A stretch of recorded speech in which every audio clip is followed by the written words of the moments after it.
Es el año 2092 y nadie estaba preparado para lo que vino después.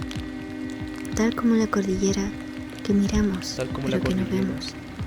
Olvidamos a la luna y su poder sobre las aguas.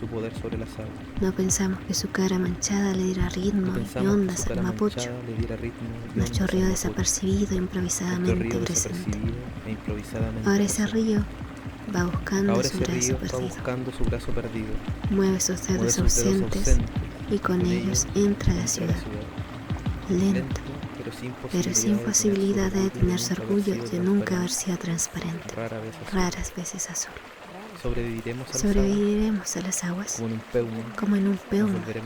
Nos volveremos peces y nos iremos mapocho abajo, mientras el río hace realidad el sueño de recuperar su cauce. FILLKE PEWMA.